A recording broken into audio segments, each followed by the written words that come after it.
1997, Silicon Valley.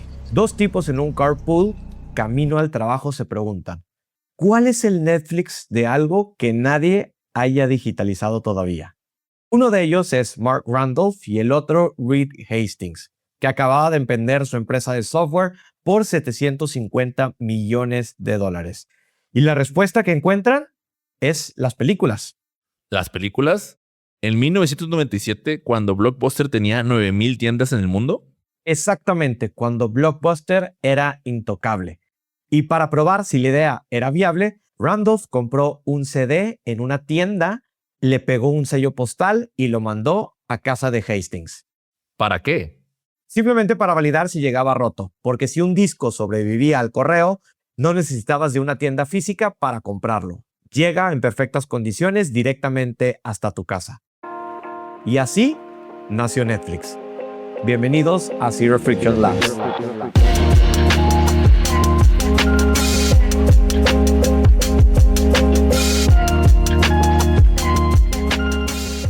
¿Qué tal, Mike? ¿Cómo estás? Bienvenido de nuevo aquí a este podcast que nace de este gusto que compartimos ambos en entender cómo funcionan los negocios, entender la experiencia que construyen y cómo es que se transforman también estos negocios. Para este primer episodio no podíamos arrancar con otro caso que no fuera este, porque esta historia tiene de todo. El origen más humilde que puedas imaginar, decisiones que parecían suicidas y un modelo de negocio que cambió para siempre cómo es que al día de hoy consumimos el entretenimiento. Queremos contarte la historia de Netflix, pero no es historia a lo mejor que ya conoces, sino la historia de cómo Netflix descubrió su producto real. Mike, ¿cuál es ese producto real que Netflix descubrió? Los datos de comportamiento de sus usuarios. Y para entender por qué eso importa, hay que empezar por el problema que vinieron a resolver. Raúl, antes de entrar al caso, cuéntame, ¿cuándo fue la última vez que rentaste una película físicamente? Híjole, la verdad es que fueron hace tantos años que ahorita sinceramente no me acuerdo cuándo fue la última vez y la verdad es que tampoco me acuerdo exactamente cómo funcionaba la experiencia. Bueno, eso es exactamente el punto que vamos a tratar el día de hoy. Hay toda una generación que nunca supo lo que era devolver tarde algo, nunca terminó pagando una multa por eso, y para ellos la fricción de Blockbuster es una especie de historia medieval, por así decirlo. Pero para los que sí la vivimos, la realidad es que era parte de la normalidad. Ibas desde tu casa hasta la tienda de Blockbuster, seleccionabas una película, la rentabas, te la llevabas a tu casa, tenías que recordar cuándo te tocaba la devolución o si no, te tocaba la famosa multa por devoluciones tardías. Y eso que describes al día de hoy, que podría sonar una locura para muchos, para nosotros era parte normal del proceso. Y para Blockbuster, el negocio. Casi el 16% de sus ingresos venían de multas solamente por ese retraso que pagábamos todos. Esta fricción no era un accidente, era el modelo de negocio de Blockbuster. Y Netflix apareció para eliminar exactamente eso. Pero lo que construyeron en el camino fue algo mucho más interesante que una tienda sin multas. Mike, déjame contarte un poco la historia sobre Netflix y a la audiencia que a lo mejor no ha escuchado todavía esta historia, la verdad es que resulta algo muy interesante. Para ello nos tenemos que ir hasta agosto de 1997. La verdad es que no me acuerdo qué estaba haciendo en 1997, pero sí sé que en Scotts Valley, California, Netflix se funda oficialmente. No con una gran revelación, no con un momento de eureka, sino simplemente con dos emprendedores que querían ser el Amazon de algo. Y eligieron el camino de los DVDs, porque eran pequeños, ligeros y podían sobrevivir el correo postal. La historia oficial dice que Hastings tuvo la idea después de que Blockbuster le cobrara $40 de multa por rentar la película de Apolo 13. Más bien, por devolverla tarde. Esa historia es muy atractiva, pero según el propio Randolph, quizá es una historia de ficción. Mike, ¿en tu caso te suena que es una historia de ficción convincente o que sí fue algo que sucedió realmente? Pues para estas alturas a mí me parece una historia más como de ficción que pues ya nos viene dando un preámbulo de lo que realmente Netflix es. Y es que ellos son una empresa tanto de narrativa como de tecnología. Una historia de el fundador resentido con su rival directo es perfecta para posicionar el producto. Y eligieron comenzar a contarla, aunque no fuera del todo cierta. Desde que se fundó Netflix, el sitio oficial se lanzó hasta abril de 1998 y el modelo inicial era rentar por película. Es decir, pagabas $4 más 2 de envío para que llegara directamente a tu casa. Definitivamente este modelo era mucho más caro que ir a Blockbuster y definitivamente también era algún negocio que en ese momento no estaba escalando. ¿Y cómo terminaron por escalar un negocio que era más caro que la competencia? Justo Hastings tiene un momento de eureka que anteriormente no tenía. Y es que en septiembre de 1999, Hastings tiene algo y le propone algo a Mark Randolph que cambia por completo el modelo. Se hace la pregunta de qué pasa si aplicamos el mismo modelo que se utiliza en los gimnasios. Seguramente, Mike, tú tienes una suscripción de gimnasio que te cobran y te pagan una vez o pagas una vez al mes y el gimnasio o el negocio se despreocupa si vas o no vas. Algo similar a ese modelo es lo que en este caso Hastings pensó para poder inyectarle a Netflix, cobrar una cuota mensual para que pudieras rentar películas cuando tú quisieras. En ese momento el modelo de suscripción se lanza en 1999 con una cuota mensual fija de hasta 4 DVDs simultáneos sin fecha de devolución y sin multas. El impacto fue inmediato. El propio CFO de Netflix describió lo que pasó. De $1 millón de revenue que generaban en 1998, pasaron a generar $5 millones en 1999. De ahí escalaron sus ingresos de 35, 75 hasta $150 millones, todo por este modelo de suscripción. Sin embargo, hay algo que sucede del año 2000 y que para muchos que nos están escuchando quizá lo recuerden o quizá a lo mejor sea algo muy lejano. Y es la burbuja del .com que acababa de reventar. En ese momento Netflix estaba perdiendo mucho dinero y Hastings hace algo que visto desde hoy, yo creo que requiere mucha valentía para poder acercarte directamente con tu competidor. Toma un vuelo, va directamente a Dallas, Texas, al corporativo y a las oficinas de Blockbuster a pedirle que lo compre. Netflix en ese momento pedía $50 millones. Le propone al CEO de Blockbuster, que en ese momento era John Antioco, oye, cómprame, yo manejo tu canal online, tú pones la marca y las tiendas físicas, yo pongo el knowledge y la tecnología que ya tengo, pero pues esa oferta de Netflix a Blockbuster en septiembre de 2000 con este efecto de la burbuja.com por un precio de $50 millones, la respuesta de Antioco es un rechazo calificando el hype del .com como algo que en ese momento estaba completamente inflado. Y adivina qué fue lo que sucedió. En esa junta se rieron de Netflix. La reunión fue corta y el rechazo casi inmediato. Se rieron porque, a ver, cuando estás generando $6 millones al año con tiendas físicas y se acerca alguien a querer venderte un negocio donde venden DVDs por correo y que además ese negocio está perdiendo dinero, la realidad es que no parece una amenaza, parece un experimento fallido en la era del Internet. Pero Mike, hay algo que posiblemente Blockbuster no estaba viendo y es que, ¿qué es lo que Netflix realmente estaba construyendo? Lo que Netflix se encontraba construyendo tras bambalinas era un sistema de datos sobre comportamiento humano, pero disfrazado de un supuesto servicio de renta de películas. Y solo para poner un poco de contexto, imagínense que Blockbuster hubiera aceptado en lugar de rechazado esa oferta de $50 millones.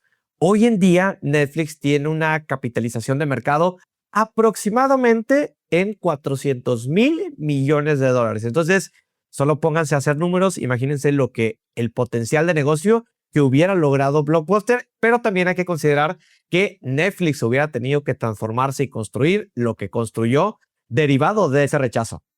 Entonces, ¿qué sucede? Mientras Blockbuster seguía construyendo más tiendas, Netflix hacía, como bien decía Mike, algo que nadie notaba desde afuera. Acumulaba datos y datos y datos de comportamiento de, por ejemplo, qué películas pedías, en qué orden, qué géneros combinabas, y todos esos datos lo usaba para construir su famoso Cinematch. este primer sistema de recomendaciones lanzado en el año 2000. Si dos personas, imaginemos, tienen patrones de renta similares y una persona amó una película que la otra persona no había visto, Cinematch se la recomienda a esa persona.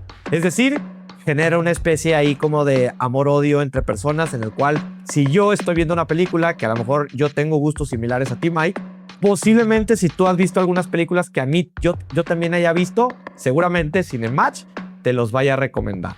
Cinematch era un sistema de algoritmo de filtrado colaborativo entrenado sobre estas calificaciones de 1 a 5 estrellas.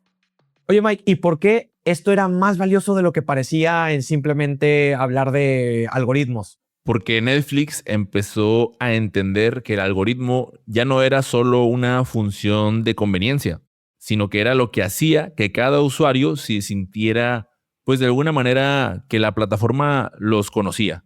Y esto, a largo plazo, generaba, o creaba, mejor dicho, una lealtad que ninguna de las tiendas físicas podía llegar a replicar. Es decir, imagínate que realmente los vendedores de Blockbuster te pudieran recomendar una película acorde a tus gustos, era complicado o no tenía una especie de comparación en la forma en la que lo viene siendo o lo venía haciendo desde entonces Netflix. Y hay algo que sucede con Netflix y es que, a ver, estaba perdiendo dinero y una de las maneras de poder seguir mejorando este algoritmo de comportamiento es lanzar, o tuvieron la brillante idea de lanzar un Netflix Prize. Como hoy en día muchas de las empresas lanzan retos de innovación o lanzan estos challenges de innovación precisamente para buscar estas soluciones a retos que tienen, Netflix hace lo propio y en el año 2006 abren esta convocatoria a público, un concurso en el cual con $1 millón de premio para el ganador, quien lograra mejorar el sistema Cinematch de recomendaciones en un 10%. En ese concurso participaron 20,000 equipos de alrededor de 150 países. Oye, Raúl, ¿y por qué teniendo una idea tan buena dentro de la empresa deciden hacerla de participación pública para todos?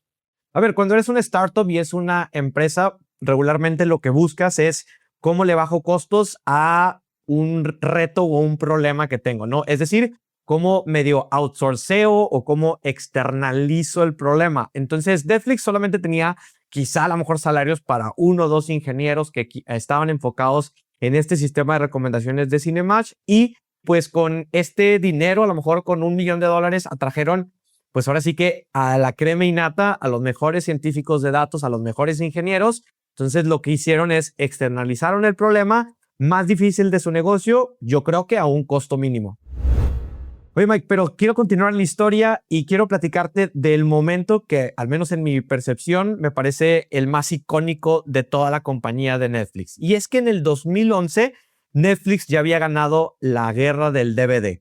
Pero los estudios, como bien seguramente sabrás, en el modelo capitalista en el que vivimos, se empiezan a dar cuenta que Netflix ya no es un cliente.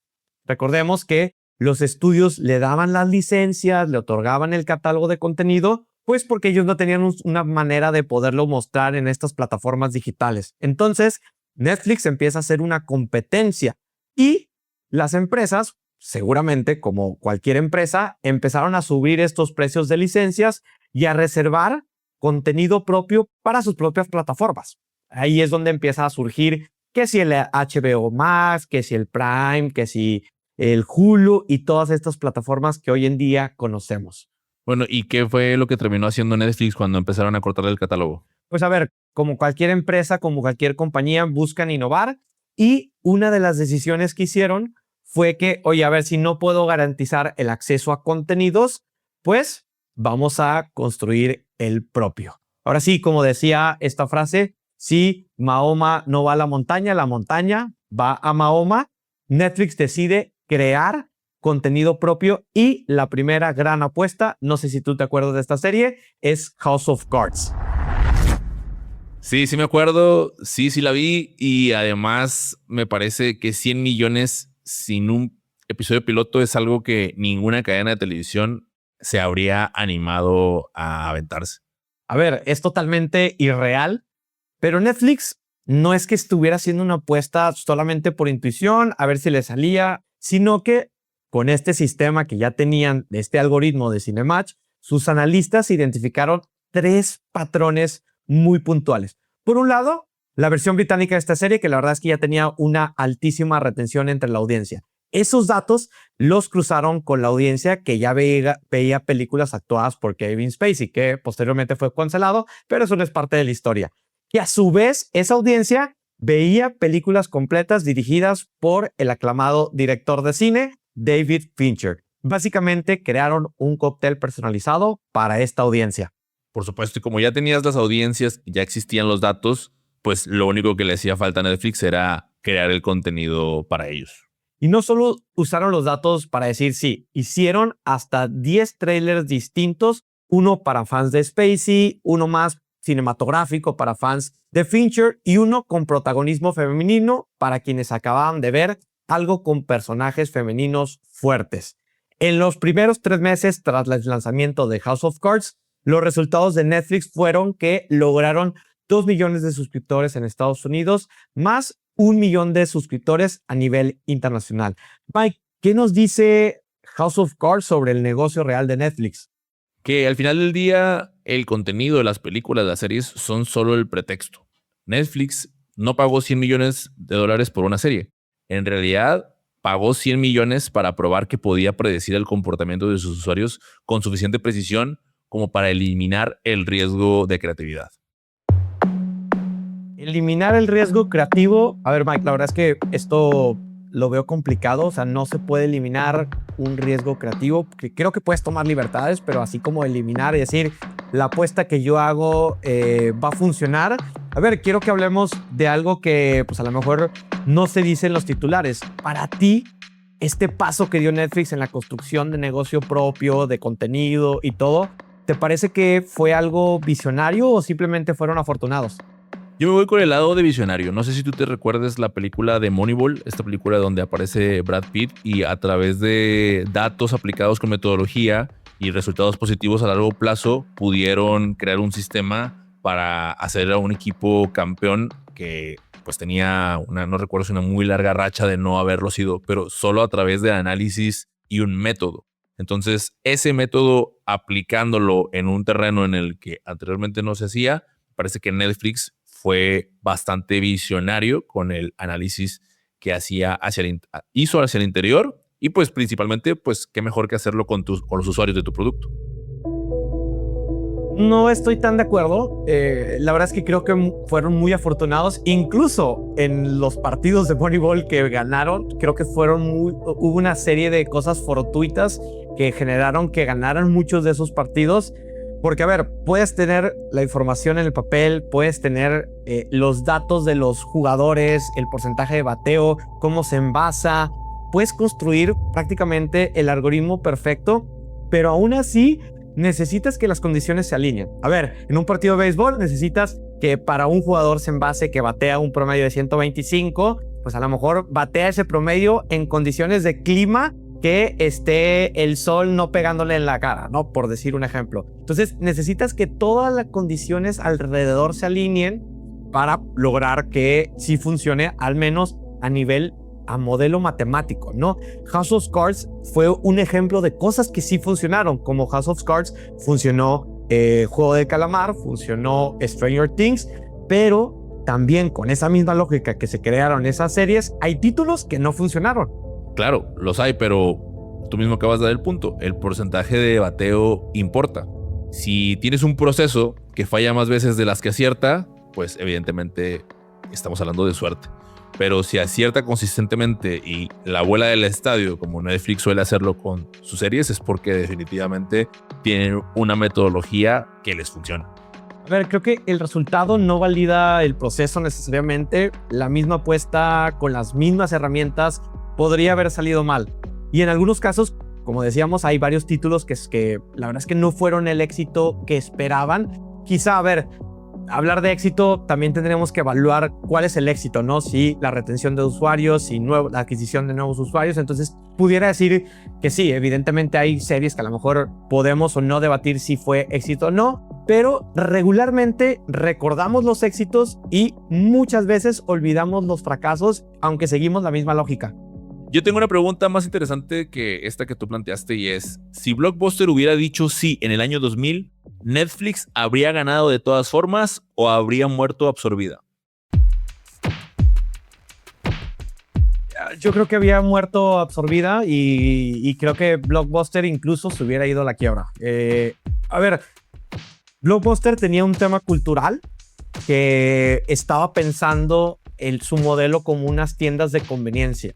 Entonces, iba a ser muy complicado, culturalmente hablando, que se transformaran a una compañía digital. A ver, y dentro de la historia entre Netflix y Blockbuster, incluso lo comentamos previo al episodio con las notas y demás, Blockbuster desarrolló, después de que rechazó a Netflix, desarrolló un modelo que le empezó a competir a Netflix. Incluso Hastings en algunas entrevistas, y ahorita me platicas más también de ello, creo que comentó por ahí que sí tuvieron como este sentimiento de que podían perder la guerra contra esta estructura que Blockbuster estaba creando.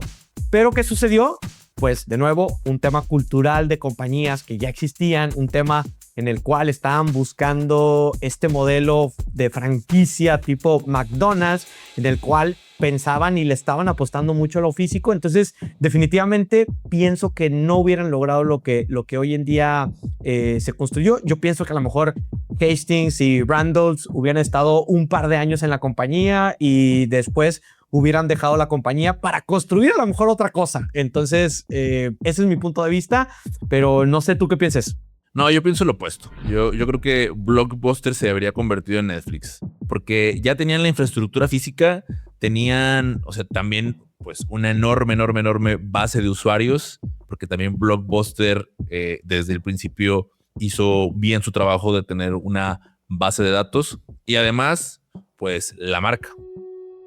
Si a eso le sumábamos el software de Netflix junto con su modelo, y para mí la mezcla Randolph plus Antioco, yo creo que le habrían volado el estadio juntos, porque realmente tenían todo lo necesario para vencer a cualquier competidor. Obviamente en el caso hipotético de que no se hubieran reído en la cara, ¿verdad? O sea, sino que hubieran aceptado y hubieran apostado de una manera visionaria como la visión que Netflix ya traía. Sí, a ver, creo que la pregunta da más para debate y creo que no es si tenían los activos o no, o sea, porque como bien dices, Blockbuster tenía las tiendas físicas, usuarios, de hecho tenía este inventario, el primer gran inventario CRM en el cual tenía todo el catálogo de contenido e incluso yo diría hasta que precursoramente tenía lo que Netflix terminó construyendo, que es este sistema de recomendaciones Cinematch, pero la mentalidad creo que fue diferente. Entonces pienso que hubiera habido un choque cultural y ahí es donde yo me quedo con las dudas de si lo hubieran logrado o no, si esa relación de Hastings y Antioco hubiera dado frutos o no, pero pues al final del día nos vamos a quedar con esa duda. Es un debate que no se puede cerrar aquí, pero pues aprovecho para invitar a la audiencia a que nos deje en los comentarios pues qué piensan ustedes. ¿Ustedes están del lado de que realmente Blockbuster se habría convertido en Netflix o simplemente Netflix había muerto junto con Blockbuster? Ahí nos lo dejan, por favor. Mientras nosotros pasamos a cerrar la lección. Y es, como vamos a hacerlo a partir de los siguientes episodios, Raúl, ¿cuál es la lección real de este caso? A ver, lo que yo me llevo de este episodio no es necesariamente sobre Netflix. Si bien hablamos de Netflix y todo lo que construyó y hablamos de Blockbuster y todo lo que hizo, dejó o no terminó de construir, pero quiero que, a ver, vayamos a aterrizar esto a nuestros propios negocios. O sea, además de lo que tenemos en conjunto de este proyecto, de este podcast y de otros proyectos, pues cada uno también tenemos propios negocios. Entonces me gustaría que el marco teórico fuera, pues, oye, ¿cómo esto lo podemos aplicar a nuestros negocios para que aquellos que nos están escuchando, que seguramente a lo mejor son emprendedores, creadores de contenido, líderes y demás, pues puedan pensar cómo estas preguntas les pueden ayudar a ustedes o cómo al menos nuestras respuestas les pueden ayudar a ustedes, ¿no? A ver, partiendo ahora sí y regresando a la base, hay algo que Netflix entendió muy rápido y es que no estaba en el negocio del entretenimiento. Estaba en el negocio de la atención. Y que los datos eran su valioso más activo. Y yo es una pregunta que me hago, ¿no? O sea, a veces me quedo preguntando si yo entiendo realmente el negocio que estoy jugando, o sea, si los productos o servicios que vendo, si los clientes y mi relación con los clientes que tengo, o sea, estoy entendiendo ese ecosistema completo de lo que estoy construyendo o simplemente estoy vendiendo por vender. Sí, eso conecta con algo que yo veo todo el tiempo y es que la mayoría tenemos una muy gran área de oportunidad con los datos que ya generamos de los clientes con los que tratamos. El problema en realidad no es que no tengamos información, sino que a diferencia de estas grandes empresas, pues no tenemos un sistema para capturarla de manera adecuada cuando ya la tenemos y muchísimo menos nos hacemos tiempo para estudiarlos a fondo porque, pues hay que decirlo, ¿no? Una evaluación de datos y análisis cuesta tiempo, cuesta dinero, cuesta conocimiento. Y sí, a ver, si yo mañana aplicara algo de lo que discutimos hoy, yo recomendaría, a ver, en mi caso, hacer una radiografía de los servicios que digo que ofrezco y realmente entender cuál es el negocio real detrás de cada uno. Con esa información, poder mapear cada punto de contacto con el cliente. Estaba pensando, oye, pues tenemos las reuniones con los clientes que nos da mucha información, quizá son muy operativas, pero a lo mejor hay patrones de cosas que no estamos totalmente entendiendo. Las interacciones con los mensajes, desde la parte de comercial, desde la parte de cobranza, y toda esa información, de alguna manera, capturarla y poder mapear todo para realmente entender un poco qué es lo que está pasando. Fíjate que en mi caso es un poco más el tema operativo. O sea, lo mío sería una cuestión de desarrollar un sistema para capturar los datos de los servicios justamente que ya ofrecemos y no tanto esperando a tener ya la plataforma perfecta, sino empezar a construirla sobre la marcha, ¿no? Es decir, diseñar ya los momentos en los que voy a tener esos puntos de contacto con los clientes, esos momentos en los que puede ser que mi cliente ya esté a punto de salir y vuelva yo a aparecer. Eso ya tenerlo prediseñado, ejecutarlo sin estarme esperando a tanto, porque pues ya lo vimos ahorita con esta empresa, pues simplemente van iterando y van lanzando funciones y apuestas y mejorando su porcentaje de bateo poco a poco y empezar a construir con lo que ya tenemos desde hoy para no esperar hasta el día de mañana en donde probablemente ya ni negocio tengas, ¿no? No quisiera terminar sin antes preguntarle a los que están escuchando ¿cuál es la acción concreta que puedes aplicar en tu negocio hoy para entender mejor el comportamiento de tus clientes? No te compliques, simplemente lo primero que se te venga a la mente. Espero que nos la compartas ahí en los comentarios, esa pregunta interesante que podría estarte ayudando a ti y a otras personas que similares a ti estén enfrentándose a esa pregunta que no se han hecho, ¿no? Y yo nada más agregaría de lo que hemos venido comentando también, pues simplemente tratar de entender el negocio en el que estás, porque puede ser diferente al negocio en el que crees que estás, ¿no? Tu negocio no son o no quizá pueden ser los productos o servicios que vendes, sino pudieras estar construyendo alguna otra cosa y a lo mejor todavía no has encontrado realmente cuál es tu negocio, ¿no? Esa pregunta o estas preguntas podrían cambiar, creo que la perspectiva de tu negocio, de lo que estás haciendo, de lo que estás construyendo y pues invitarte a reflexionar y que nos lo dejes aquí en los comentarios. Encantado de leerte. Y sobre todo, Raúl, si la audiencia quiere explorar esa pregunta aplicada a su propio sistema de contenidos, pues avisarles que nosotros justo nos dedicamos a eso y en sesiones de auditoría de podcast en solo 45 minutos podríamos identificar exactamente dónde está la fricción del proceso que ustedes tienen. El enlace para poder agendar una reunión lo vamos a dejar en la descripción del episodio. Nos puedes comunicar allí por las diferentes redes sociales, nos puedes escribir directamente y con gusto te podemos compartir el enlace. Entonces, pues digo, ahora sí que nos vamos con este episodio, Mike. Muchas gracias a toda la audiencia. Ahí también en el debate son Team Mike, Team Raúl, los queremos ver en los comentarios y también si nos quieres compartir algo de las respuestas de esta reflexión que tuviste con nosotros, encantado de leerte.